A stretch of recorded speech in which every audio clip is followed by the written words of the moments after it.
할렐루야. 오늘도 새날을 주신 하나님을 찬양합니다. 오늘도 말씀으로 시작하는 이 하루, 말씀 충만, 은혜 충만, 성령 충만하시기를 주님의 이름으로 축원합니다. 자, 오늘은 유다서 1절로 4절까지만 봉독해 드립니다. 하나님의 말씀을 경청하시기 바랍니다. 예수 그리스도의 종이요 야고보의 형제인 유다는 부르심을 받은 자 곧 하나님 아버지 안에서 사랑을 얻고 예수 그리스도를 위하여 지키심을 받은 자들에게 편지하노라. 긍휼과 평강과 사랑이 너희에게 더욱 많을지어다. 사랑하는 자들아, 우리가 일반으로 받은 구원에 관하여 내가 너희에게 편지하려는 생각이 간절하던 차에 성도에게 단번에 주신 믿음의 도를 위하여 힘써 싸우라는 편지로 너희를 권하여야 할 필요를 느꼈노니 이는 가만히 들어온 몇이 있음이라. 그들은 옛적부터 이 판결을 받기로 미리 기록된 자니 경건하지 아니하여 우리 하나님의 은혜를 도리어 방탕한 것으로 바꾸고 홀로 하나이신 주제 곧 우리 주 예수 그리스도를 부인하는 자니라. 아멘. 오늘도 이 말씀을 통해 우리에게 주시는 하나님의 음성을 듣게 되기 바랍니다. 유다서는 불과 25절밖에 되지 않은 짧은 글이지만 그 안에는 시대를 관통하는 날카로운 경고와 뜨거운 권면이 가득 차 있습니다. 1절에 야고보의 동생 유다가 이 편지를 쓴다라고 기록되어 있는데요. 이 야고보는 야고보서의 저자 야고보를 의미하는 것이고 그 야고보서의 저자 야고보는 예수님의 동생이기에 유다서의 저자도 예수님의 동생이라 할 수 있습니다. 그는 원래 이 편지를 쓰면서 구원에 관한 일반적인 내용으로 구상해서 편지를 보내려고 했었어요. 하지만 성령의 강권적인 역사하심 속에서 그의 펜의 방향을 바꿉니다. 교회 내부에 침투한 가만히 들어온 사람들, 즉 거짓 교사들이 성도들의 영혼을 사냥하고 있었기 때문이죠. 3절과 4절 상반절에 보시면 사랑하는 자들아, 우리가 일반으로 받은 구원에 관하여 내가 너희에게 편지하려는 생각이 간절하던 차에 성도에게 단번에 주신 믿음의 도를 위하여 힘써 싸우라는 편지로 너희를 권하여야 할 필요를 느꼈느니 이는 가만히 들어온 사람 몇이 있음이라 그랬습니다. 사도들은 주로 편지를 통해 성도들을 양육하고 성도들의 영적 성장에 도움을 주었거든요. 그런 면에서 처음에는 성도들에게 구원에 관한 믿음을 굳게 하기 위해서 권면하고 교훈을 주고자 하는 생각을 가지고 편지를 보내고자 생각하던 차에 갑자기 들려온 소식에 따르면 단번에 주신 믿음의 도를 흔드는 사람들이 있다는 겁니다. 그래서 급히 이단을 경계해야 할 필요성을 느끼게 되죠. 오늘날 우리가 처한 환경도 그리 다르지 않습니다. 그저 편안히 앉아서 신앙 성장과 믿음의 도에 대해 차분히 성도들을 양육하고 교육받는 그 정도의 상황이라 할 수 없습니다. 지금 우리는 영적 전쟁 상황 가운데 있습니다. 다급히 문제에 대해 해결책을 주고 성도들이 싸워 삶의 방향을 바꾸지 않으면 안 되는 급박하고 치열한 영적 전투가 벌어지고 있는 거죠. 포스트 모더니즘과 거대한 상업주의와 그리고 물질주의, 더 나아가 진리를 상대화하는 다원주의와 힘의 논리를 앞세우는 세상의 거센 물결 속에서 기독교의 핵심 가치는 끊임없이 도전받고 있습니다. 성도들은 매일같이 이러한 세상적인 가치관과 싸워야 하는 영적 전쟁의 현실을 살아가고 있는 것이죠. 그렇다면 오늘 우리는 이러한 영적인 도전 속에서 무엇을 지켜야 하며 어떻게 이 영적 전쟁에서 승리할 수 있을까? 함께 생각해 보고자 하는 거죠. 우선 유다는 본문 3절에서 우리에게 강력히 요청합니다. 단번에 주신 믿음의 도를 위하여 힘써 싸우라. 여기서 단번에 주신 믿음의 도라고 할 때 이 표현은 매우 중요한데요. 왜냐하면 구약시대 내내 이스라엘 백성들은 죄를 지을 때마다 짐승의 제물을 바쳐야 했고 제사장도 죽으면 또 다른 제사장으로 계속해서 교체가 되어야 하지 않았습니까? 그 이유는 세상에는 완전한 제물도 없고 완전한 제사장도 없기 때문입니다. 그런데 죄 없으시고 흠 없으신 하나님의 아들 예수 그리스도께서 스스로가 완전한 제물이 되셔서 십자가의 제단에서 속죄 제물이 되셨고 예수님 자신이 우리의 완전한 제사장이 되셔서 제사를 집례하시니 더 이상 반복되는 제사를 드릴 필요가 없어지게 된 것이죠. 십자가는 단번에 우리의 죄를 사하시고 영원히 그 죄를 사하신 능력의 십자가인 것입니다.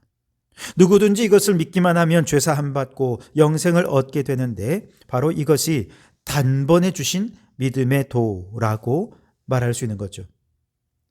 이 단번에 주신 믿음의 도는 시대에 따라 변하거나 누군가에 의해 수정될 수 있는 것이 아닙니다.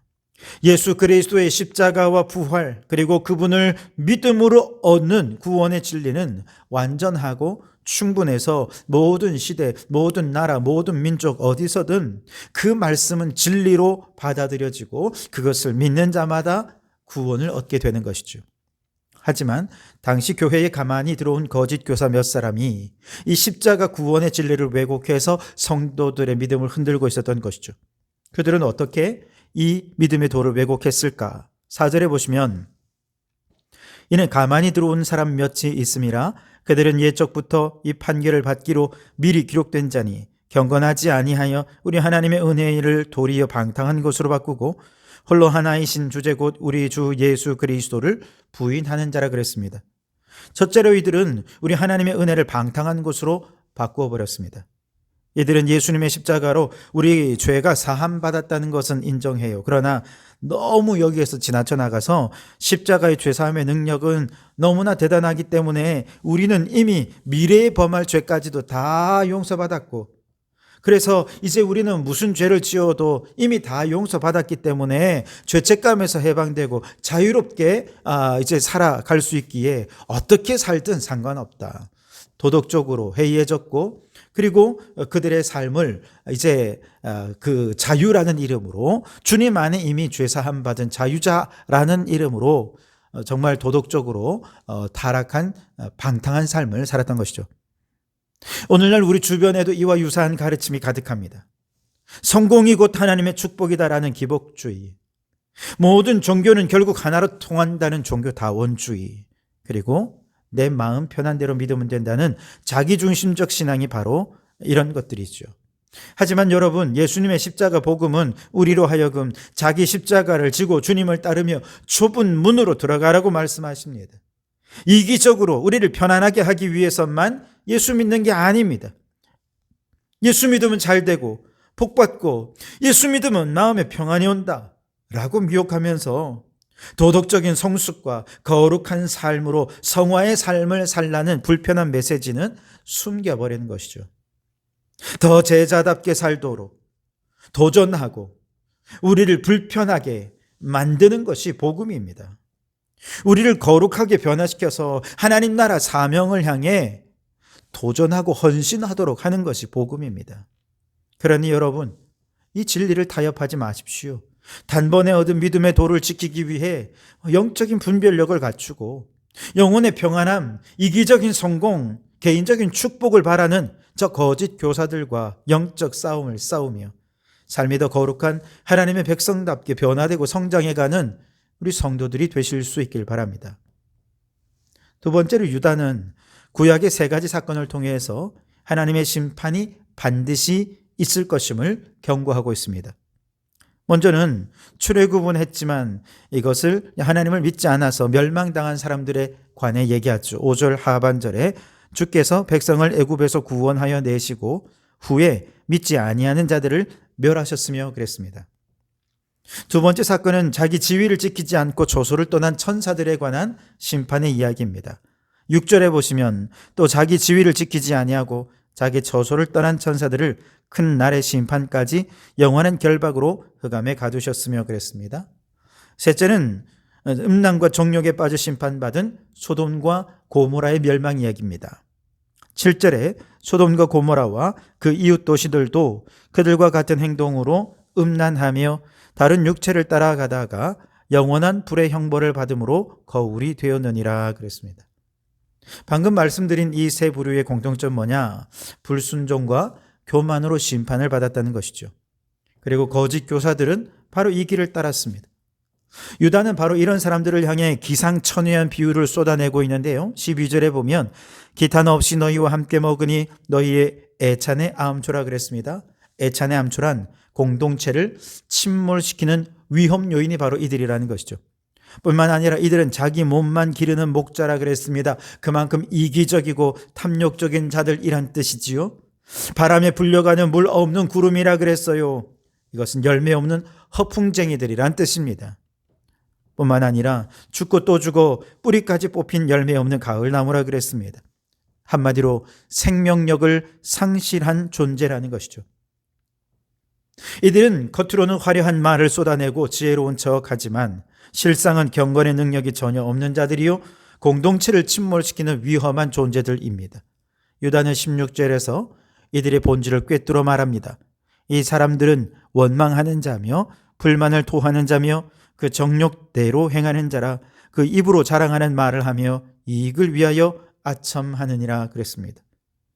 우리의 신앙 생활 속에 원망과 불평이 가득하다면 우리는 지금 거짓된 길에 서 있는 것은 아닌지 돌아보아야 합니다.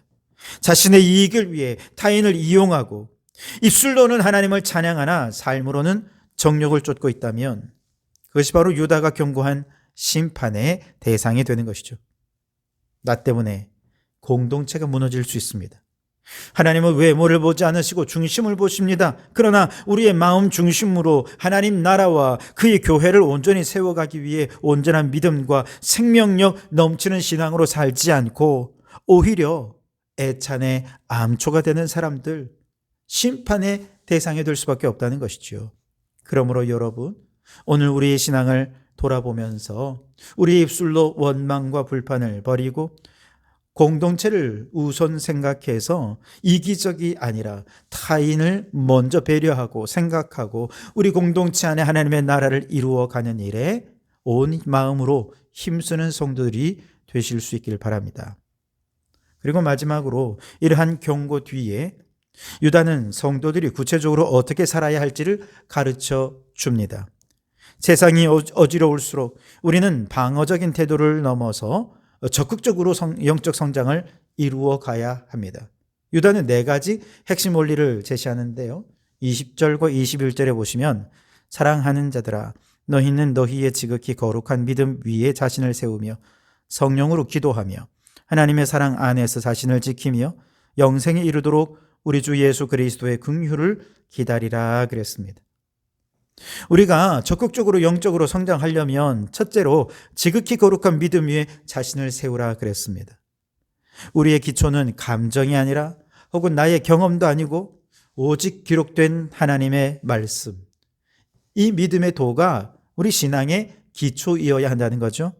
둘째로는 성령으로 기도하라 말씀하십니다. 내 욕심을 채우는 기도가 아니라 성령의 인도하심을 받는 기도를 할 때 우리는 영적으로 성장해 갈 수 있는 것입니다. 셋째로 하나님의 사랑 안에 자신을 지키라고 명령합니다. 우리가 하나님을 사랑하는 것이 아니라 하나님이 우리를 사랑하신 그 넓은 사랑의 테두리 안에 거할 때 주님이 내 안에 하나 되고 내가 주님과 하나가 될 때 주님 안에 무엇을 구하든 그대로 이룰 수 있게 되는 것입니다. 그러니 주님의 사랑 안에 거하면서 그 사랑이 내게 영적인 능력으로 공급되고 또 그 주님의 사랑을 풍성히 누릴 때 영적으로 성장하게 되는 것이죠. 마지막 4번째로 영생에 이르도록 우리 주 예수 그리스도의 긍휼을 기다리라고 말씀하십니다. 소망을 이 땅이 아니라 저 천국에 두라는 뜻이지요. 또한 유다는 공동체 안에서 흔들리는 자들을 향한 태도에 대해서도 언급을 합니다. 22절 23절에 어떤 의심하는 자들을 긍휼히 여기라. 또 어떤 자를 불에서 끌어내어 구원하라. 또 어떤 자를 그 육체로 더럽힌 옷까지도 미워하되 두려움으로 긍휼히 여기라 그랬습니다. 한마디로 의심하는 자들을 긍휼히 여기고 불에서 끌어내어 구원하며 그들의 죄악된 습성은 미워하되 인격은 끝까지 사랑하라는 권면입니다. 여러분, 이 세상은 점점 어두워집니다. 가짜 진리가 진짜처럼 행세하고 우리를 유혹합니다. 그러나 두려워하지 마십시오. 우리에게는 단번에 주신 믿음의 도가 있고 우리를 사랑하시는 하나님이 계십니다. 이 한 주간 세상의 원망과 정욕에 휩쓸리지 말고 지극히 거룩한 믿음 위에 여러분 자신을 굳게 세우실 수 있길 바랍니다. 하나님의 사랑 안에서 자신을 지키며 주님의 긍휼을 기다리는 참된 성도가 되실 수 있기를 주님의 이름으로 축원합니다. 기도하겠습니다. 거룩하신 하나님, 혼란스러운 시대 속에서 우리가 무엇을 붙들어야 할지 알게 하시니 감사합니다. 유다를 통해 주신 경고를 엄중히 듣게 하시고 우리의 삶이 물 없는 구름이 아닌 생명의 열매가 가득한 나무가 되게 하옵소서. 우리를 끝까지 보호하시고 지키셔서 영생의 축복을 누리게 해주실 줄 믿고 기대하오며 예수 그리스도의 이름으로 기도하옵나이다. 아멘.